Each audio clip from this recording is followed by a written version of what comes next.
Welcome to the speaker series on a shot glass of recovery. Yeah.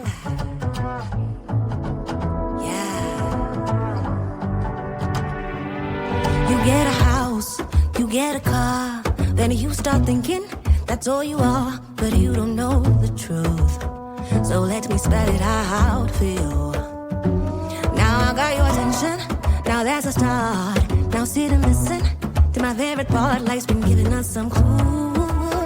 The answer lies inside of your. Welcome to the speaker series on a shot glass of recovery. Hi, I'm your host, Lisa M. Thanks for joining me again. Hi everyone, Jenn, alcoholic. Holy hell, here we go. Where do I even begin? Well, I am just over 11 and a half months sober for the first time in my life, or my adult life at least. I came into this program on September 2nd of 2024. Didn't want to be in this program, did not want to be in these rooms, but was forced into it at the time.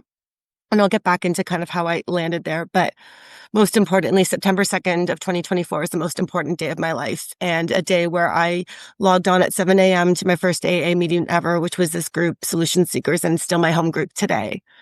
It was a journey that probably took me at least a solid 10 years of knowing that I was an alcoholic. But the reality is that it was my entire lifetime that I knew I could be an alcoholic and that I had it in me.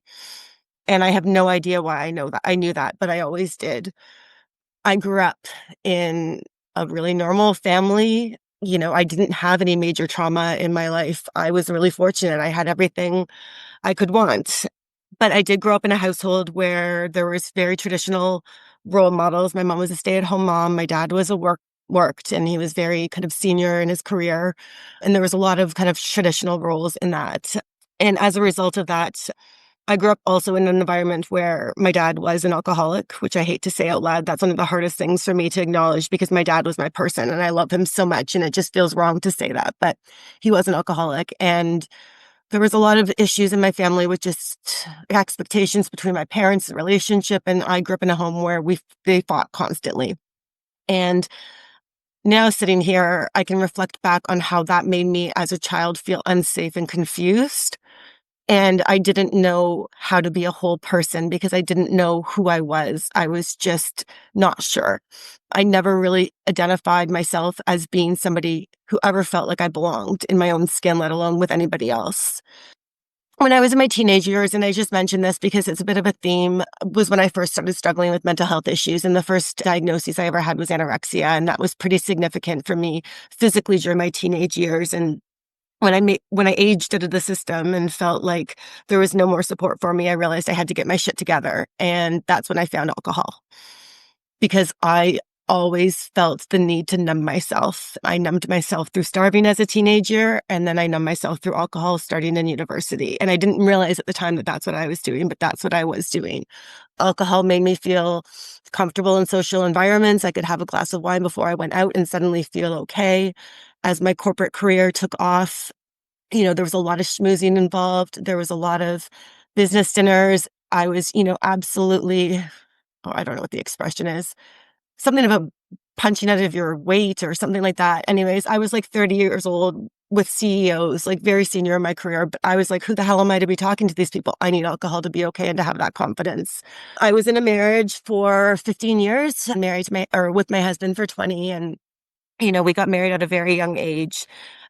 Alcohol was always a bit of an issue in our relationship. He was never a heavy drinker, but I always was. I was always the one that had to have a glass of wine after work. I was always the one that decided, that I was going to stay till the end of the night at the party. In fact, as we started hanging out with our neighbors and dinner parties, I became known as like overstaying Jenn, which everybody thought was so funny because Fun Jenn comes out at this time. But it's actually because I don't have the ability to know when to stop. I never know, and I never have known when to stop. For me, once I take that first sip of alcohol, it can lead to, I have no idea. So I ended up, after my husband and I struggled significantly with fertility issues. We almost divorced at one point, and that was really complicated because he wasn't open to adoption. Nonetheless, we were able to miraculously have our son. And then, of course, I stayed sober. He was a miracle baby. I stayed sober while we were trying. I stayed sober the entire time. But of course, within 2 weeks, I was timing out when I could do my breastfeedings with when I could have a glass of wine and making sure that I could still have 1 or 2 glasses of wine a night. And this is where things started to spiral for me, was probably when Brayden was about 2 or 3 years old. We decided that we were gonna try IVF and try all of the things that we had to do to have another child, and we did a couple of times, and it didn't work, and then my ex-husband decided that we were no longer gonna try, and that was really hard for me because what I was hearing at home was I was selfish. Why couldn't I be happy with what I had? And what I was feeling inside was my dreams of what I thought was gonna be a life with a marriage and 4 children had been torn away, and I didn't know how to resolve those feelings, and at the same time, love my son as much as I did. Because I would consistently be not spoken too kindly about my feelings around that, I turned to alcohol even more. And then a few years later, my dad passed away, which was the hardest thing I've ever gone through in my life. And similarly to that theme, about 2 weeks later, my ex-husband yelled at me, and I remember distinctly being in the hallway, and I was coming out of the bathroom from crying, and he yelled at me like, "Why can't you ever get your fucking shit together? What's wrong with you? Like, are you really crying still? People lose their parents. It happens. Get over yourself." At that moment, I knew my marriage was over, but I didn't know how I was gonna leave because we had a son together. And my son is the absolute best little guy in the entire world. I mean, everybody says that about their parents, but like, of course, I want to throw a shout out for mine because I think he's extra special. And he's a really good kid. And I didn't want him to come from a house where we weren't married anymore and we had 2 different homes and he had to go back and forth. But at the same time, I also remembered how I felt as a child growing up in a house where there was a lot of alcohol and there was a lot of miserable parents in a miserable marriage.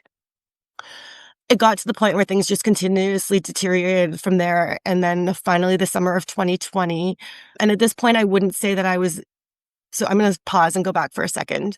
One of the things that shifted significantly for me was in 2018 when my dad passed away. And that's where I noticed that something changed in my drinking in terms of my behaviors, not the amount, but I was hiding it. I was picking up bottles of wine and pouring them into water bottles on my way home from work so I could stash them in bags and drink them throughout the night without my husband seeing how much I was drinking. I started lying about it. I started taking out cash when I would go grocery shopping, and I would get $50 extra from the cash back you can get at Loblaws, and I would go to the liquor store. So that for me was not that my drinking was completely out of control by that point, but that's when those behaviors started to creep in for me. And I can see that now, how that changed so much.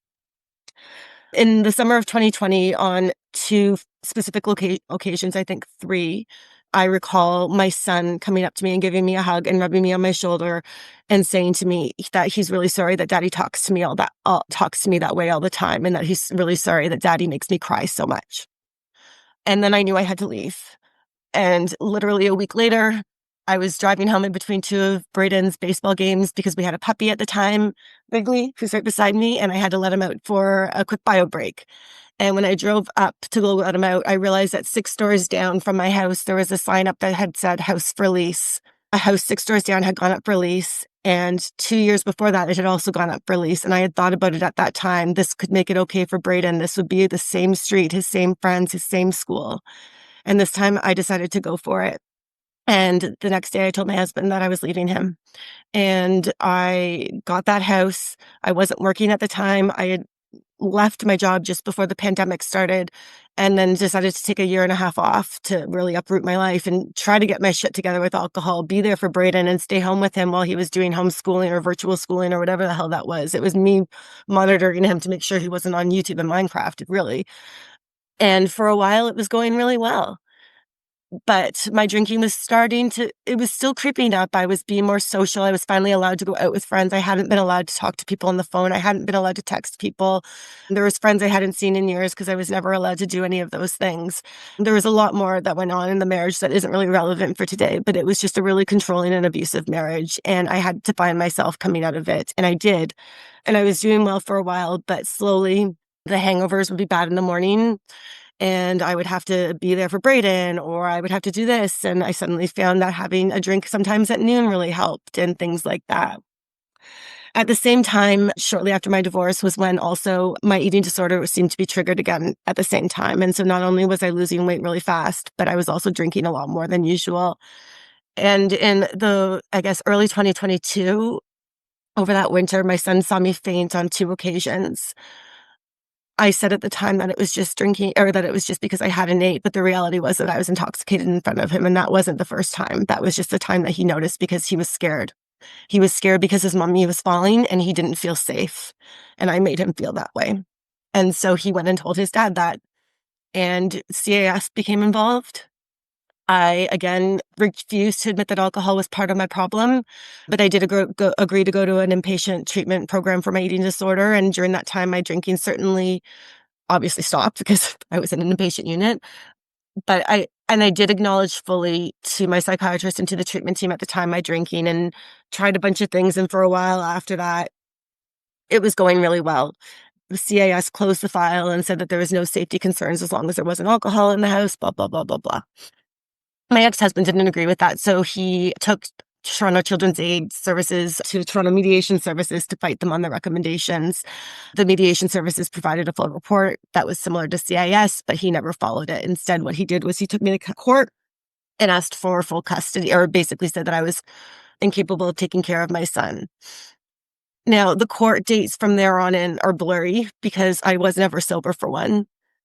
My son was the most important thing for me in the entire world, and losing him and those 2 or 3 small things that I did should have been enough for me to wake up, but they just spiraled. I absolutely lost complete control, and I didn't know how to get out of it. Everything that I was doing was making it completely impossible for me to have a relationship with my son. I was out of control. I was texting him emotional messages. He was 11 at the time. I'm not proud of any of those things. And then after my inpatient, I was doing well for a while, but ended up getting a DUI. Ended up getting another DUI because the funny thing is, in between DUIs, after 3 months, you can get your license back while you're waiting for your court. And I decided on the Friday night before my court date that I was going to do that again. And the prosecutor sent in a note to my lawyer and said, why do I have this police report coming across my desk? I thought that she was going to be in court on Monday. None of those things stopped me from drinking. I just kept saying that I was abusing alcohol because I did not want to be everything that I knew within me that I was. I didn't want to be my dad. I didn't want to be all of the other people in my family. I was smart. I was successful. I knew that I had the potential to be an alcoholic. Like, what the hell? Why couldn't I stop that? Like, I just didn't want to admit defeat. I didn't want to admit that I didn't have control over this.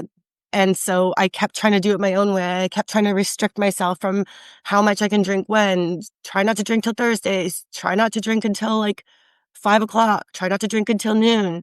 Try not to drink all throughout the middle of the night and into the morning. And try not to drink 4 bottles of wine a day and a bottle of vodka for the last 6 months. Well, the last year before I got sober was, me trying and not trying and trying and not trying. I had lost a job just due to restructuring. I actually really supported the decision. It was right for the charity, and I'm really happy that they made that because it's proving really successful for them. And so I was trying to figure out what to do next. One of my best friends, who happens to be my son's best friend's father, our families were so close growing up. Or when the kids were growing up, we would go on family vacations together all the time. We lived a street over. Like, the kids were interchangeable. The parents, like, we were all just back and forth. And he was really struggling with a separation, and he also had addiction issues and mental health issues. And him and I had always connected on that level in ways that our spouses could never understand because we got each other. We didn't necessarily know how to identify what it was, but we got each other. And so when he needed help, I let him stay with me and his kids to stay with me because I had extra space in my house. He was helping me financially, or supposed to be, and we were going to get our shit together and we were going to figure this out. And then on March 18th of 2024, his kids came to the house to go see him, and I realized I hadn't seen him all day. And for some reason, I decided to go check on him because I never would. And I went into my kitchen to the basement door, and I realized that the handle had been broken off. And I was like, what the fuck? Sorry. I'm sorry for your podcast, Lisa. I'm swearing so much. And I went and I got a wooden spoon, and I put it in the door, and I jammed the door, and I told the kids to stay outside, and I went downstairs and I found him, and he had hung himself, and he was dead on my bathroom floor. That was one of the hardest things I've ever seen in my entire life. Not only because he was my best friend, but because his kids were upstairs and I couldn't let them get into the house and I couldn't react. And so I ran upstairs and I told them to go home and that I was calling their mom. And Brooke, the daughter, just started screaming. And I looked at Blake, who's my son's age, and I said, Blake, I need you to look at me right now. Get your daughter or get Brooke home. I'm calling your mom. And they knew. Somehow they knew what had happened. The police came, everything happened. I was already supposed to be moving out of my house because my landlord was moving back from Switzerland into the house. And so it was really complicated because I hadn't found a place to stay because Lyndon and I were supposed to be doing it together. And he was being flaky because I didn't realize how sick he was. Not until I went down to the basement and I found everything that I found. He was a lot sicker than I knew. And because of the investigation, my basement was cornered off with tape for 2 weeks while the coroners did the report. And I couldn't pack up anything. And I was on the phone with the detective every day because I had to be out of my house on March 28th, which was 10 days after. And I hadn't packed up the basement. I hadn't packed up any of his stuff. But I got it done with my mom and my friends and his family. And I moved into an Airbnb. I spent 2 months in an Airbnb drinking those 4 bottles of wine or whatever it was, vodka, everything. All this time I was in a relationship that's really, really toxic with an alcoholic as well. And that's just another complication. But regardless of that, during the time in the Airbnb, I had wanted to move in with my boyfriend. We had been talking about it, but I was not in a mental state where he felt that it was appropriate for us to be making that decision, that I needed to get my shit together, that I couldn't even be at his house sometimes because his daughter was around. And my Airbnb was becoming too expensive and I was still not working at this time. And so my brother let me go move in with him for 2 months or for 6 weeks. And then he kicked me out because I was drunk too much in front of my niece. And then I was on his driveway one morning after he had kicked me out the night before. And he was like, Jen, you realize I said this morning, go.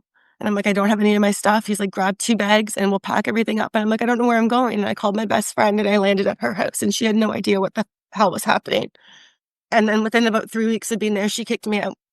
And then I showed up at my boyfriend's house with a bunch of suitcases completely out of my mind. He sent me off to the hospital. And at this point, I don't remember anything until later that night. But that morning I had arrived with my suitcases. I know I had bought wine on the way to his house. It was early in the morning, I think. I don't know. I know that he sent me to the hospital. I remember being in an Uber on the way back. I don't remember getting to the hospital. I don't remember any time there. I remember being in an Uber telling him I was coming back. And then the next thing I remember that it was dark and late at night and there was police and paramedics and I was being escorted to the hospital, that he was going to charge me with trespassing if I hadn't left. It was a really bad situation. I had a massive gash on my face because I had fallen at my best friend's house. They thought it was him. It wasn't. It was just a horrible night. He left me and said that he was done with me and he called my mom and told her to deal with me from now on. So that night, in the middle of the night, I guess I woke up in the hospital or the morning, whenever it was, and my mom was there. And she was just beside herself. And I said, I'm sorry. She's like, enough. She's like, enough. I'm like, I don't think I can do this. And I said, I'm an alcoholic and I don't know what to do. And that was the hardest thing for me. My mom takes my son and my niece every year for the last week in August up north, and that was that week. And so I was in no state to go up and start my recovery journey with her up north while they were there. So I went back into another Airbnb where I decided that, well, I got another week. Let's go with it. I'm just going to get some wine, have a bottle here and there, just cool it. By the Tuesday night, I had a threat from the Airbnb person who lived in the basement saying that I was a liability and if I continued to drink that he was going to kick me out. He had gone upstairs into the unit where I was while I was passed out and taken all of the alcohol away because he was worried about his liability. We worked it out. I got the alcohol back, continued to get more, drank for the remainder of the week. Derek would come and go because he was finally talking to me again and was just like completely disgusted by the state that I was in. And then my mom came to get me on the Saturday morning and I went up north. And I went up north with as much vodka and wine that I could hide in things like shampoo bottles and all sorts of different containers that were closed. And I knew that I needed that to get through the weekend. And so I drank that whole weekend.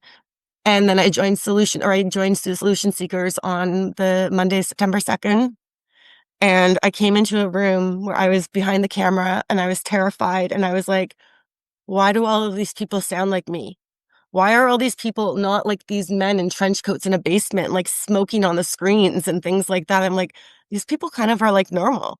And I was like, okay, interesting. And then I did a bunch of other Zooms. Like I was just on the Toronto intergroup looking up any Zoom thing that I could get. I wanted to just still do Toronto meetings, even though I was up north, because I knew that that's what I was coming back to. Did a bunch of different meetings, found a bunch of different groups. And very early on, I would say within the second week, was connected to my sponsor, and we had a conversation after I had heard her share a bunch of times, and we decided that we were going to work together and give it a go. And neither one of us knew whether or not the remote thing would work. We were both sort of in transition in terms of where we were going to be living, but we said we'd start with it. Maybe it'd be temporary, maybe not. We'd see how it goes once I got back to Toronto.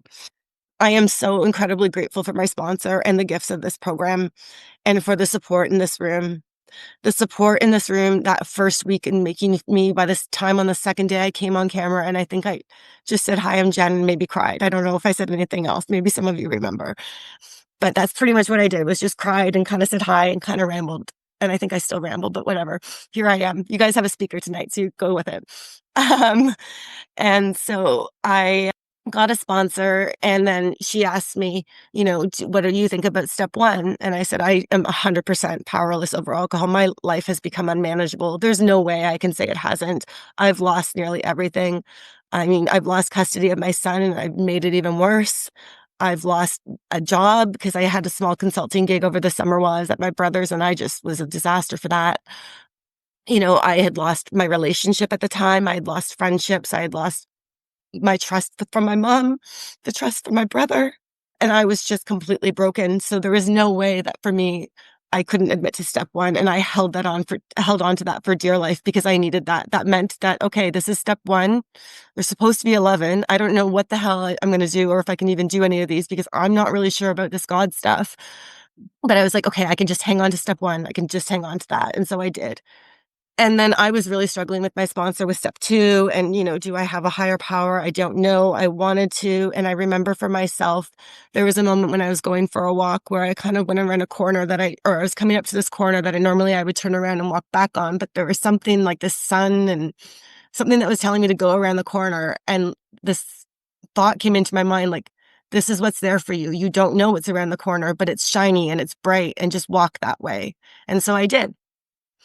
And I just felt this warmth around me that I can't explain, that I've never felt before.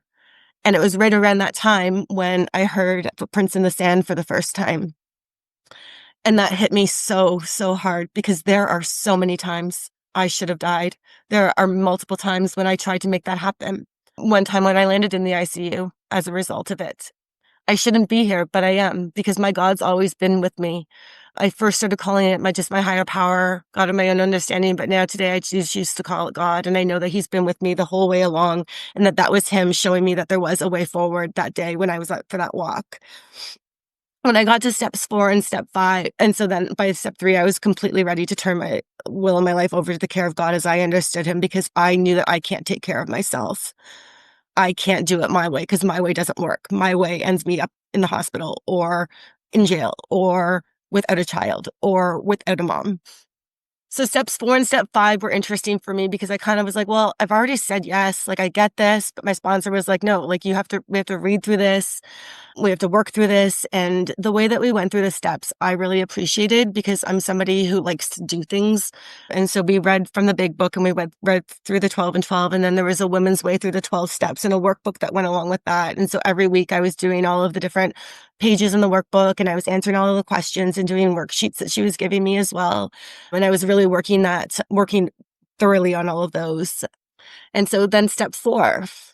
I didn't get to step 4. Sorry, I skipped step 4. Holy hell. It was step 6 and 7 I was just talking about. Step 4 was the most important part of my recovery. Okay, this is why you can't just put me on the spot like this. Step 4. I put off that for a while, not long. I finally sat down one Sunday afternoon, and I remember just having all of this paper and just writing things, and it wasn't in the proper columns and it wasn't the proper way, but I just started writing out things. And then I finally kind of started mapping it out and putting it all together. And I'll never forget how I felt after doing that. The aha moments I had, the way that I started to look at my ex-husband as a sick person. He didn't set off to make my life and Braden's life a living hell. He's not inherently bad. Do I agree with the things that he does? Do I agree with how he's going about it? No, but I also know him as a person that I knew for almost 25 years. He has stuff to work on, and that's for him to do. I can't hold that against him, because at the end of the day, all of those things that happened in our marriage, I was there for them. I didn't walk out the door. I didn't leave. I stayed. I have a role in that too. He didn't make me drink. I chose to drink. I knew I could have been an alcoholic. I knew I had that in me. I made those choices. And so going through all of that work, looking at the resentments that I had that were hard, I really resented my best friend. Like, really? After everything we shared with each other and gone through, like, you do this to me? And now I know that he did it because it's the only person he could have done that in front of. He couldn't have done that anywhere else. He had to do it in front of me. There was a lot of stuff I worked through with my dad. I can't resent him for dying. I can't resent him for not being my person anymore. He still is my person. I just have to find a different relationship with him. And I try to work on that the same way that I work on it with my higher power. And so for me, step 4 was really the change in my shift of mind. It gave me the tools to process my pain, my anger, my feelings of isolation, loneliness, of just not belonging, all of those things. It made me face them in a really, really real way. And I often say that for step 4, it was like, I always talk about being like all these pieces just flying around. And I felt like I started to put the pieces of the puzzle together in my head for the first time. And it's still a work in progress, my God. But I definitely feel like I have the tools and I react to things very differently as a result because I have that perspective. And I like to practice step 4 on a regular basis and check in with myself constantly because for me, that's been the biggest tool that I've ever been given. Sharing it with with my sponsor, that wasn't hard. I love her. I picked her because she's gritty. I picked her because I knew nothing would faze her. I picked her because I knew that she would set the tone in a really special way. And she did. We prayed. We had hours set aside, even though we were doing it over FaceTime. I had some really incredible moments where I felt my dad in the room. I felt my best friend, Lyndon, in the room. It was a really, really powerful day. And I wasn't afraid of it. And one of the reasons I wasn't afraid of it, because somebody in this room always taught me that, God was already there. I was already there. I probably don't remember half of it, but, it's already happened. People know. And now it's just saying it out loud and owning it, how I'm going to react differently and choose to use this as a tool to work from. And so then again, step 6 and 7 were kind of weird for me because I wasn't really sure how I needed to reaffirm my connection to my higher power, but I worked through all of that. And then when I got to step 8 and my amends, that wasn't hard for me because it just came out of my step 4 work, all the people I had to make amends to. And I already knew. I mean, I was somebody that, when I was like 2 days sober and I'd been at my mom's for maybe a week, I was like, I wanted to call my brother and just cry my eyes out and apologize profusely to him for what I'd done. But I was told not to do that. And so I didn't. I certainly was like, sorry here, sorry there, like, oh my God, blah, blah, blah. But I'm really grateful for actually working through step 8 in the process and all of the things that I had to do to get there, because I was in a much different place to be able to do my amends in a different way than I would have done had I done them coming straight into the program. And so the hardest one for me was making amends to my son. And to me, my amends to my son, it's a living amends. It's going to be something I have to do for the rest of my life, and I want to. But I did at Christmas time have a conversation with him about the fact that I had a disease, and that was a surprise to him. He's been told for many, many years that mental health is a choice. So he's been told by his dad for so long that, I choose to drink, I choose not to eat, that, that's just the way that mommy is. Most people aren't like that. So my son really struggles with mental health, and that scares me too, because I see a lot of me in him, and I want him to have the support that he needs, and I worry about that with his dad, but we'll get there. Anyways, so I started with my son and we cried and we talked, and I said that he can ask any questions, and he doesn't ask a lot. He still doesn't, but he listens and he picks up on things. So I talk openly about the program in front of him. When I'm texting with him and I'm walking to my in-person on Tuesday nights, I usually let him know that I'm going to the meeting, because I want him to know that it's a really important part of my life. And even though I don't see him daily, I want him to know my commitment to him stands true, and that I'm going to be living my amends to him every single day by working this program. I made amends to my mom, my brother, to my boyfriend. That was a real work in progress. We've been off and on and up and down and have been at a pretty good place over the summer, but it's a challenge still, and something that is probably one of my character defects in terms of codependency, and just not necessarily still feeling completely comfortable in my own skin and really confident in myself, but I'm working on that.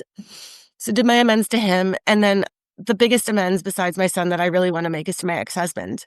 I can't stand how he's responded to the divorce. I can't stand how he's how he's raising Brayden. But at the end of the day, we both had roles in the marriage, and I'm really absolutely willing to own my own. I know the things I did wrong. I know what I've put him through. I was an asshole to him. He was not somebody that I thought he was going to be, and I did not make him feel very good. Those are things that I have to own, and I will. I asked him on multiple occasions if he'd be willing to sit down and talk, even just for the sake of for co-parenting. He's not interested.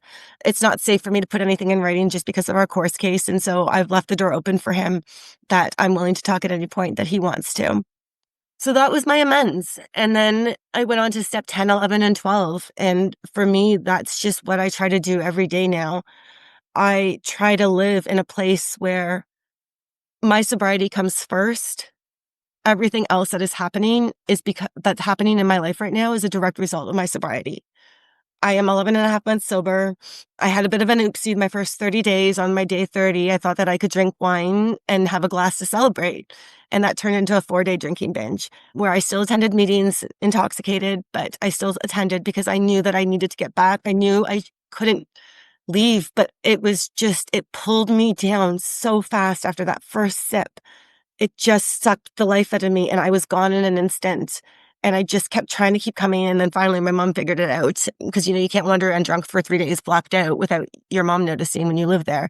And then I had to start my day count again. And that was October 6th. And so now I'm 11 and a half months sober. Every single morning I wake up grateful. I now have a higher power I talk to every morning. I talk to my dad every morning. I do my meeting every morning. I usually do at least 1 or 2 other meetings throughout the day. I go to 1 or 2 in-person meetings a day. I have to go to a lot of meetings. I need to be reminded. I especially need my mornings to be set off. I need to be told what to do. I need instructions for the day because if I am left to my own thinking, I'm going to either spiral out of control with anxiety and just spin my thoughts around, or I'm just going to make some bad decisions completely impulsively. And so I set myself with my intentions and really try to be here, to be present, to be there for the newcomer. When I see people come into the rooms on the first few days, like I remember that feeling of brokenness. I was so broken. I sit here now and I'm literally leaving in 20 minutes to go to my son's hockey game. He's got his first 2 exhibition games tonight and he wants me there. I'm going to have to see my ex for the first time since the custody battle started. That's going to be hard. It's interesting how God plays funny tricks on me, man, because I literally right before the meeting was texting somebody about how I'm a complete ball of anxiety. I can't rest. I can't sit still. I'm so nervous about going to this game and seeing Journe. And then what do you guys do? You get me out of my head and get me into service. But you know what? That works. And that was something that somebody else in these rooms taught me early on in sobriety when I would have to go to functions at work where there was alcohol. It's like, find a role, find something to do. Be the person at meetings that opens the door, do whatever it is, because the more I get out of my head, the more I can be of service to others and to help others. And that helps me. I mean, I'm selfish. Sorry. Like I get a lot out of it. And so it's not easy, but the promises are coming true. Like I said, I have an amazing job right now. I've taken on some amazing consulting work that I've always wanted to do. I've been appointed to 2 board of directors for nonprofits that support kids' mental health. I'm happy. I'm actually happy. Some days I'm not, like, holy hell. Like I have my moods. Things still piss me off. I've got an uphill battle with my custody case with my ex-husband, but I'm sober and I'm doing it sober. And I know I will continue to be doing it sober because of this program. And because by some reason, despite the fact that my rock bottom day was a terrible day, Derek knew that he couldn't do it anymore and my mom couldn't do it anymore. And as long as I had those 2 crutches, I wasn't going to be able to do it. I wasn't going to admit complete defeat. I had to admit that I didn't have the answers, that I needed help. And for that, I'm always so grateful because my rock bottom is what ultimately saved me.